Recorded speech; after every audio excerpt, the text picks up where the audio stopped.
Silakan Mas Taska.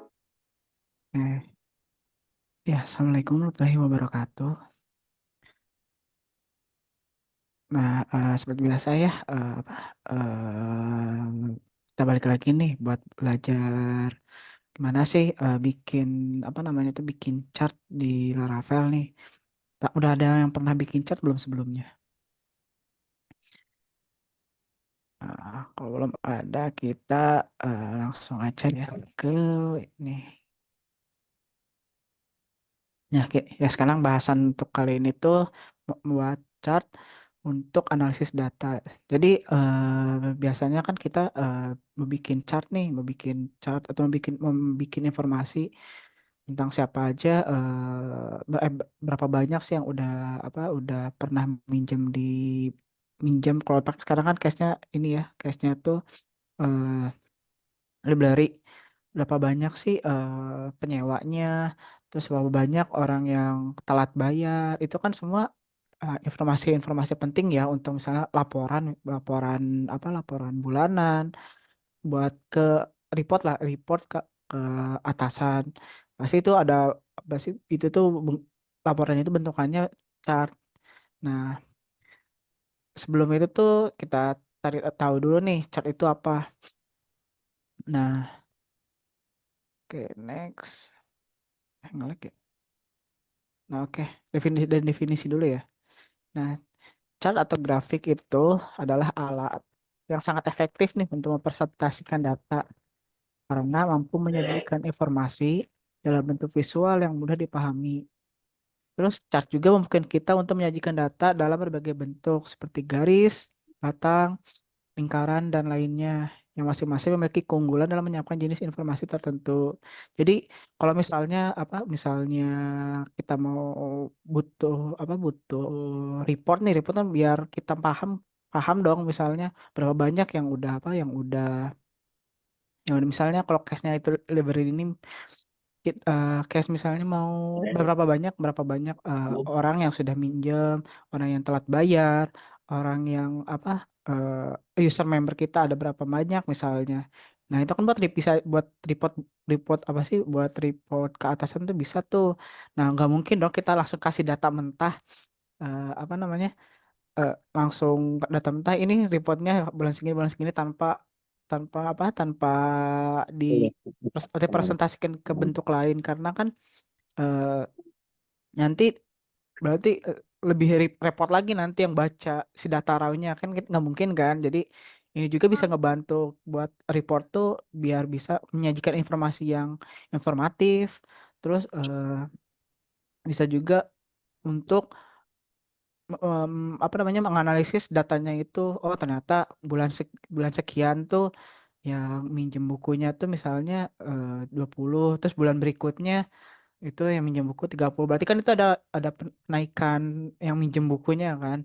Nah, itu bisa mempermudah ngebaca data-data yang ada di kita, data-data yang bakal kita representasikan lah ke atasan atau ke yang membutuhkannya. Itu untuk definisi chart ya. Jadi chart itu banyak banyak fungsinya untuk analisis dan report dan seperti itu ya. Lalu manfaatnya apa aja sih? Kalau yang tadi tuh seperti saya jelaskan tadi manfaatnya. Nah, manfaatnya itu ya tadi memudahkan pemahaman, terus untuk mempercepat analisis. Nah, memudahkan pemahaman. Nah, si chart itu kan bentukannya tuh kan tadi udah ada bentuk-bentukannya, ada line, ada bar chart. Nah, itu nanti kita kita apa sih kita bedah ya satu-satu nanti bentuk-bentukan itu bedanya apa. Nah, itu tuh jadi memudahkan pemahaman itu tuh ya, chartnya bisa menyajikan data tuh dengan visual ya, visual kan karena biasanya otak kanan juga kita lebih banyak melihat visual kan. Nah, yang lebih gampang buat dipahami dibandingkan dengan tabel atau teks. Bayangin kalau misalnya kita report data kita misalnya ada 1 juta. Nah, data 1 juta terus di situ kita disuruh baca report bentuk tabel atau teks kan nggak mungkin kan. Itu baca satu-satu baru pasti baca satu-satu sampai bawah kan nggak mungkin. Apalagi itu kalau misalnya si reportnya itu tebal, pasti itu malas sih buat baca-bacanya karena ya banyak banget nggak bisa dirangkum jadi satu gitu. Nah, kan itu jadi manfaatnya tuh buat memudahkan pemahaman kita. Oh ternyata banyak nih data yang ada di kita tuh segini segini kayak gitu. Terus pola, tren dan anomalinya tuh bisa dapat dikenali dengan cepat dan intuitif. Itulah kenapa memudahkan pemahaman kita, kenapa harus pakai chart gitu ya. Terus mempercepat analisis. Nah, mempercepat analisis tuh jatuhnya kayak gini. Kayak yang tadi saya bilang, kalau misalnya kita mau ngelihat nih data di bulan Januari tuh misalnya 30. Terus data di bulan Februari 40 misalnya. Di bulan Maret 100. Nah, kan itu kelihatan tuh dari bulan Januari, Februari, Maret itu mengalami kenaikan kan. Nah, itu tuh dengan memakai chart kita bisa langsung memvisualisasikannya tuh dan mengidentifikasi informasinya tuh secara langsung ya. Jadi tahu tuh oh ternyata apa sih tren kita tuh buat misalnya buat eh, kalau misalnya di ini ya kita dikasih ini misalnya minjem buku kita ngasih minjem ke yang lain. Oh buat minjem-minjem ini tuh ternyata trennya lagi naik nih. Orang-orang ternyata lebih suka baca buku nih sekarang. Nah, berarti kan kita bisa bisa tahu tuh apa informasinya tuh secara langsung dari bulan Januari, Februari, Maret tuh langsung tahu tuh kenaikannya. Jadi buat apa? Buat pengambilan keputusannya juga jadi lebih efisien. Jadi nggak perlu baca-baca satu-satu panjang gitu ya. Baca-baca data banyak-banyak, langsung aja apa lihat dari chart oh ini mengalami kenaikan nih. Jadi nanti kalau misalnya mau ngambil keputusan based on data, nah itu bisa langsung cepet tuh karena datanya udah akurat juga, udah divisualisasikan ya, divisualisasikan secara mudah biar bisa dibaca. Jadi bisa lebih cepat mengambil keputusannya ya, dibandingkan dengan format lain ya. Tadi kan bandingin aja sama tabel lebih cepat mana nih. Ada yang misalnya disuruh kalau misalnya kalian disuruh baca tabel data nih, data-data semua banyak dari bulan Januari sampai Maret misalnya. Terus lihat chart dari bulan Januari, Februari, Maret. Jangan disuruh baca ya. Misalnya kalian punya usaha. Nah, keuangan misalnya bulan Januari, Februari, Maret sama baca raw data keuangan dari bulan Januari, Februari, Maret itu lebih cepat mana ya? Ini anggapnya kalau misalnya masih dikit, kalau misalnya banyak gimana kayak gitu. Itu mending yang mana coba? Mending yang tabel atau yang chart? Pasti chart dong karena lebih cepat gampang. Oh, ini tahu nih bentukannya tuh udah pokoknya udah tahu langsung ke intisarinya apa kesimpulannya kalau di chart tuh. Nah, terus manfaat apa lagi sih selain mempercepat analisis, meningkatkan komunikasi lagi, komunikasi ya. Nah, maksudnya gimana? Jadi chart tuh dapat menyampaikan informasi secara efektif kepada berbagai audiens yang tidak memiliki latar belakang teknis. Ya, anggap saja karena tadi saya bilang misalnya eh, saya sebagai owner ya, saya nggak tahu nih, saya cuma tahu apa, eh cuman tahu tuh cara gimana jalanin bisnis misalnya ya, cara jalanin bisnis sama saya cuma pengen tahu report dari apa sih dari karyawan saya. Nah, gimana pasti kan kalau misalnya langsung dikasih raw data, Mas ini Mas misalnya, Mas ini baca bukan baca ya, Mas ini laporan minggu ini langsung dikasihnya tuh raw data kan gak mungkin dong, gak mungkin disuruh baca, pasti kan banyak kesibukan yang lain dan apa nggak tahu ini tuh maksudnya apa di field-field ini misalnya. Jadi itu juga dengan pakai chart itu kita bisa tahu nih buat ningkatin komunikasinya tuh. Jadi nggak asal langsung report aja enggak. Jadi kayak apa si kita nyajin informasi langsung bisa dipahami oleh yang nggak bisa baca data by data dari teknis ya. Nah itu tuh jadi bisa lebih ningkatin komunikasi kita. Jadi nggak akan ada miskomunikasi. Misalnya kalau misalnya kita apa salah kasih data otomatis nanti pas ngambil keputusan juga bisa salah dong. Nah itu buat ngurangin itu juga. Nah, buat yang keempat tuh memudahkan perbandingan. Nih, jadi si chart itu memfasilitasi ya perbandingan antara berbagai set data. Nih misalnya eh, bar chart lah. Misalnya kita pakai bar chart ya. Nanti saya kasih lihat bar chart tuh kayak gimana sih. Misalnya pakai bar chart nih Pak. Nih, itu tuh bisa digunakan untuk membandingkan penjualan produk. Jadi kalau misalnya kita punya produk misalnya tuh jangan sebut merek deh. Produk minuman misalnya minuman A, B, C. Dari ketiga produk ini, mana sih yang lebih banyak yang lebih banyak dibeli sama sama customer. Nah, kan jadi kalau misalnya kita pakai bar chart itu bisa dibandingin tuh. Misalnya minuman A tuh 30 buah yang 30 item lah yang kejual. Terus minuman B itu misalnya 20 item yang dijual. Lalu minuman C itu 5 item yang dijual. Nah, itu bisa dibandingin tuh. Jadi kayak nanti bentukannya tuh kebanyakan berarti ada di minuman A paling tinggi, minuman yang kedua atau minuman B dan yang ketiga itu minuman C. Jadi itu bisa ngemudahin perbandingan kita. Oh, ternyata yang minuman A tuh yang lebih banyak. Nah, itu buat memudahkan perbandingan ya. Oke, lanjut bisa juga untuk menyoroti informasi penting. Maksudnya gimana? Menyoroti informasi penting tuh.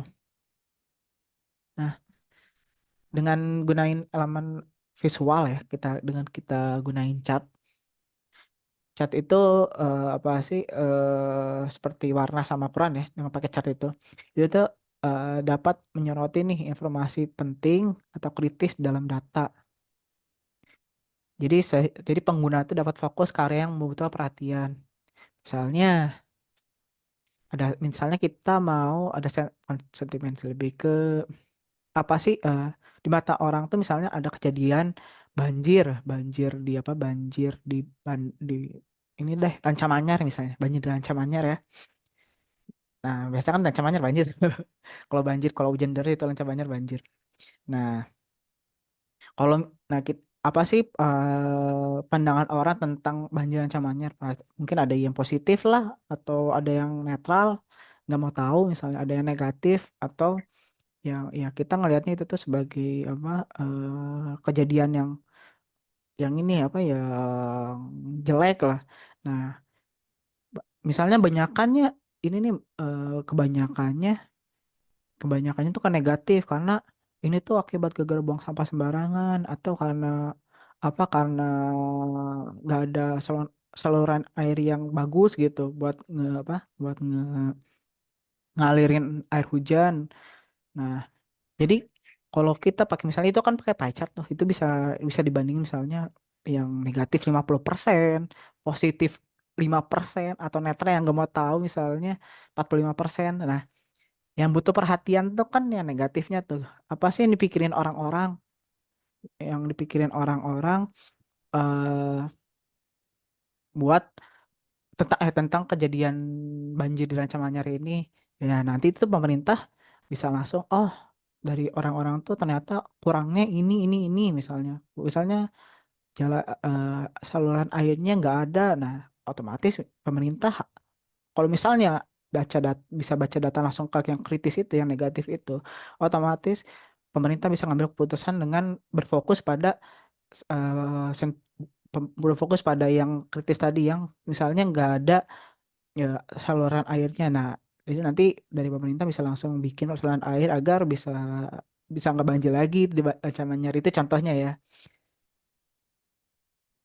Nah, lanjut ke yang ini. Kalau misalnya chart itu manfaatnya itu bisa nyederhanain ya data yang kompleks. Ya seperti tadi kalau misalnya datanya banyak dan kompleks lagi field-fieldnya dan kebutuhannya apa aja. Dan kita misalnya aplikasinya eh bukan aplikasi sih misalnya usahanya gede terus kita pasti butuh aplikasi dong buat report. Nah, gitu tuh bisa ngebantu pakai chart kita bisa ngebantu untuk menganalisis dan melihat eh, data-data apa aja sih yang ada biar bisa lebih dimengerti gitu. Maksudnya kita mengerti lah kalau misalnya data ternyata lagi ini tuh ada pasti ada penurunan, misalnya penurunan penjualan. Jadi kita lebih lebih itu lebih gampang ngertinya gitu daripada harus baca data by table kayak gitu kan. Itu lebih gampang. Terus meningkatkan daya ingat. Nah, kebanyakan nih manusia kalau misalnya apa? Misalnya kita tuh daripada biasanya ya, biasanya juga ya termasuk saya sendiri, saya lebih gampang ingat apa informasi yang disajikan dalam bentuk visual daripada yang tertulis. Nah, kenapa? Karena apa itu tuh bisa gimana ya? Kalau kita tuh kalau otak kanannya berarti lebih lebih apa? Lebih apa? Lebih banyak dipakai daripada otak kiri. Jadi tergantung ya, tergantung ada yang bisa apa? Ada yang bisa biasa baca aja tapi terus ingat, ada yang kayak dari visual baru baru apa? Baru lebih gampang ingat. Ya, nah itu tuh biasanya tuh bentuk visual itu ini ya lebih gampang diingat daripada dalam bentuk teks. Makanya kalau misalnya suruh baca data terus diingat-ingat kan mabuk tuh. Makanya lebih, lebih biasanya tuh dibuat report-report yang penting itu tuh harus pakai bentuknya visual biar gampang dimengerti oleh semua semua orang. Nah, itu juga satu membantu untuk ningkatin retensi informasi. Nah, itu ya. Terus yang kedelapan ya menarik perhatian ya. Ya kalau misalnya ada apa? Ada apa desain yang bagus nih, desain yang bagus, otomatis kita kalau pertama kali lihat terus ternyata ada yang bagus, nah otomatis kita langsung tertarik dong ya, biasanya kalau ada yang ngelihat ngelihat secara visual tuh bagus, langsung tertarik dong dan pengen tahu lebih lanjut tentang tentang itu, makanya bentukannya visual. Ya kalau misalnya kita anggaplah presentasi. Prestasi kalau misalnya dalam bentuk visual sama bentuk teks lebih lebih seru yang mana, biasanya tuh lebih seru yang ini apa yang bentukannya visual banyak gambarnya. Nah, itu tuh bisa jadi chart tuh bisa kalau misalnya desainnya baik dan menarik ya, itu tuh bisa buat ningkatin engaging bagi audiens loh. Nah, itu. Oke. Sampai sini ada yang mau ditanyakan dulu nggak?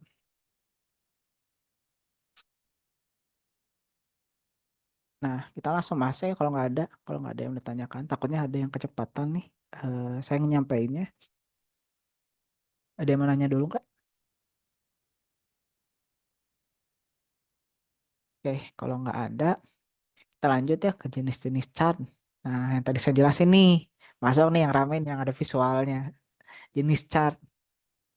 Jadi jenis chart tuh ada banyak nih, ada line chart, satu ada line chart ya, dua ada bar chart, nah tiga ada column chart, ada pie chart, sama ada area chart juga, ada scatter plot chart, terus ada bubble chart tuh, sama heat map chart dan ada ada kita cat nah itu. Nah, kita mau tahu mau dijelasin nih bedanya apa? Bedanya dari kedelapan chart ini tuh apa aja sih? Nah, kita masuk satu-satu dulu nih ke line chart. Nah, nih, jadi line chart tuh jenis grafik yang menggunakan garis untuk menghubungkan serangkaian data point dalam satu urutan berkelanjutan. Nah, jadi bisa dilihat ya yang tadi saya bilang nih. Saya mau tahu. Nah, kalau di sini case-nya temperatur. Saya mau tahu nih dari bulan Januari sampai Desember itu berapa derajat sih di bulan-bulannya. Nah, di setiap bulannya ya. Nah, itu tuh ada nih dari bandingannya juga misalnya di Tokyo atau di Bergen. Jadi bulan Februari misalnya di sini tuh ternyata di Bergen tuh 5 derajat misalnya. Terus di Tokyo itu ternyata 7 derajat. Jadi bisa dilihat tuh perbandingannya juga dari bulan Januari sampai Desember. Nah, bisa nggak ini di apa? Dibikin untuk laporan keuangan? Oh, bisa. Misalnya ngebandingin keuangan antar per divisi, bukan per divisi sih. Keuangan untuk kita misalnya punya dua retail ya, kita bisa punya dua retail misalnya, atau punya dua usaha lah, usaha A sama B. Yang satu misalnya F&B atau yang ya kayak KFC kayak gitu, sama misalnya jualan pakaian juga. Nah, kita pengen tahu nih dari mana sih pendapat apa keuangan kita tuh masuknya lebih besar dari bulan Januari sampai Desember. Nah, itu bisa dipakai line chart nih. Misalnya ternyata di bagian F&B nih, di bagian makanan yang apa yang lebih banyak pemasukannya juga. Nah, di sini misalnya bagian F&B 30 M, ya 30 M ya anggaplah, amin. Duh, sorry. Eh, Misalnya 30 M. Terus yang apa yang bagian bagian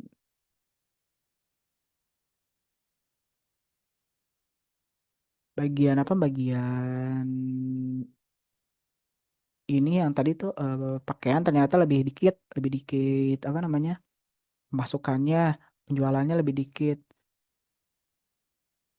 Nah, jadi itu tuh bisa bisa dibandingin ya. Bisa dibandingin per ininya. Per penjualannya itu jadi bisa ada laporan 30 juta misalnya, 30 juta, 40 juta, 50 juta. Nah, ini bisa jadi perbandingan tuh antara antara dua dua item. Nah, ini tuh cocok untuk iya dari waktu ke waktu ya, untuk menampilkan perubahan dari waktu ke waktu. Terus ini juga lebih ngemudahin kita buat apa melihat suatu data tuh naik atau turun. Jadi kelihatan nih kalau misalnya naik terus, berarti ini titik tertingginya itu di sini. Kalau misalnya di ini ya di bulan Agustus, berarti penjual atau kalau misalnya ini temperatur, berarti temperatur di Tokyo itu paling tinggi itu di bulan Agustus dengan itunya apa derajatnya itu 28 derajat.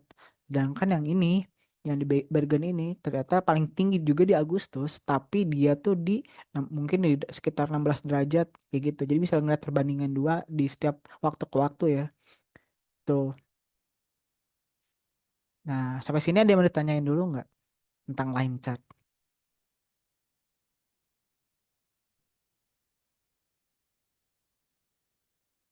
Nah, oke, kalau nggak ada, kita lanjut nih ya ke bar chart. Nah, tadi yang apa yang buat perbandingan. Nah, ini yang tadi saya sebutkan sebelumnya, bar chart. Nah, bar chart itu apa sih? Nah, bar chart itu jenis grafik yang menggunakan batang atau bar ya untuk mewakili data dalam kategori yang berbeda. Jadi setiap batang pada grafik ini tuh nunjukin nilai dari satu kategori dan panjang atau tinggi batang mencerminkan besaran nilai tersebut. Nah, bisa dilihat nih ya di apa misalnya histori populasi di berbagai daerah.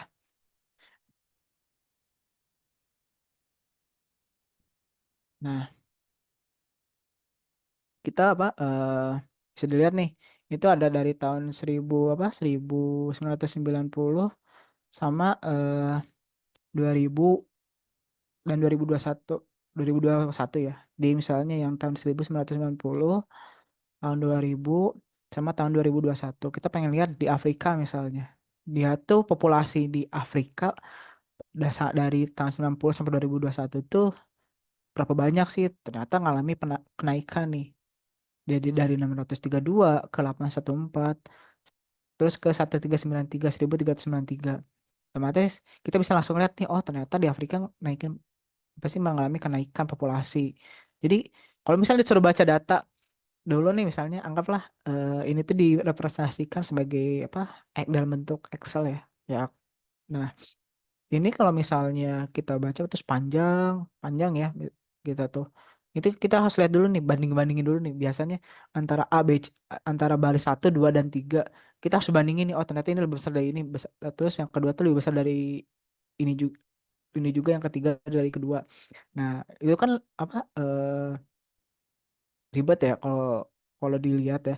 Nah, dengan pakai cat ini kita langsung ngelihat, oh ternyata ngalamin kenaikan langsung karena ini dari kecil ke besar nih, dari pendek ke panjang. Terus kelihatan juga nih di Asia nih. Di Asia kelihatan juga misalnya dari 1990 tuh dia cuma 3.202, tapi ternyata pas 2021 langsung ke 4.695, kan kelihatan jelas tuh perbedaannya jomplang banget. Ini juga gampang nih, jadi gampang misalnya ngelihat perbandingan antara Afrika dan Asia nih. Dia tuh populasinya di Afrika tuh tahun 90 tuh 632, tapi di Asia 3.000. Itu langsung beda jauh kan, jomplang banget kelihatannya. Jadi lebih gampang buat ngambil informasi dari setiap perbandingan-perbandingan yang ada kalau pakai bar chart tuh. Nah, sama tuh kalau misalnya kita kita punya apa, punya usaha juga misalnya di apa, di Bandung, terus di apa, di Jakarta misalnya, terus di Surabaya sama di Malang misalnya nih, anggapnya sini. Jadi kita bisa lebih gampang dapetin informasinya. Sampai sini ada yang mau ditanyakan dulu nggak? Nah, kalau misalnya nggak ada, kita lanjut nih ya ke kolom chart. Nah, ini nih kolom chart. Kolom chart itu jenis grafik yang menggunakan batang vertikal untuk mewakili data dalam kategori yang berbeda. Jadi, apa sih bedanya, apa? Bedanya sama bar chart? Ya, nggak ada perbedaan ya. Cuman bentuk bedanya tuh antara bar chart sama kolom tuh ya, kalau kolom tuh dia yang ke atas nih. Yang apa sih, yang horizontal. Yang vertikal. Kalau yang bar chart itu yang horizontal. Ya, jadi jangan sampai ketuker ya. Ini bar chart, ini bar chart, ini kolom chart. Saya juga sampai sekarang masih sering ketukar sih penyebutan. Ah, udah bar chart aja lah semuanya. Soalnya sama, tapi itu beda kalau secara apa sih, secara informasi itu, ini tuh kolom chart, ini bar chart. Jadi jangan sampai ketukar ya. Kegunaannya juga sama untuk ngebandingin apa, ngelihat perbandingan antar antar apa, antar item atau antar eh, data lah ya, antara misalnya di sini Afrika, Amerika, Asia dan Eropa. Itu seperti itu untuk kolom chart. Nah, lanjut ke ini nih, pie chart. Nah, yang tadi saya sebutin nih, pie chart itu jenis grafik, jenis grafik melingkar ya, yang dibagi menjadi beberapa irisan atau segmen. Nah, setiap irisan yang bulatan ini ya, yang bulatan ini, dia tuh mewakili bagian dari keseluruhan dengan ukuran irisan mencerminkan proporsi atau persentase dari total. Nah, kalau dalam lingkaran kan kita bentukannya, kalau misalnya di lingkaran penuh tuh, dia bentukannya tuh 100% kan. Nah, misalnya ini tentang komposisi dari apa, dari telur telur yolk misalnya. Ini ada karbohidratnya berapa? 1,1%. Nah, terus ini fatnya 26,7, airnya berapa? 55% ternyata. Terus proteinnya berapa? Nah, ini tuh bisa kita representasikan nih ke dalam apa sih, chart pie ini buat ngebandingin antara perbandingan banyaknya apa, komposisi yang ada di telur yolk. Ini juga pie juga bisa buat ini ya, buat apa? Buat nyampein informasi seperti yang tadi tuh. Misalnya di sini tuh tentang yang tadi tuh banjir di Ranca Manyar. Nah, lebih banyak orang-orang kita ya, orang yang nggak tahu ya, misalnya kita bukan orang sana. Nah, apa sih yang bikin apa banjir itu terus terjadi? Nah, bisa dilihat nih di sini misalnya banjir itu gara-gara buang sampah sembarangan, bisa buang sampah apa sih, nggak ada saluran airnya, terus pohonnya juga udah pada nggak ada. Nah, dari itu, ada dari ketiga itu, misalnya ternyata persenan paling banyak tuh buang sampah sembarangan. Nah, itu tuh bisa jadi apa, concern buat eh, kita misalnya sebagai pemerintah nih ya. Kita sebagai pemerintah, oh ternyata orang-orang di sini tuh suka buang sampah sembarangan, makanya jadi banjir. Nah, apa sih yang harus kita tanggulangi atau harus yang kita sosialisasikan misalnya untuk biar si warga sana tuh nggak buang sampah sembarangan.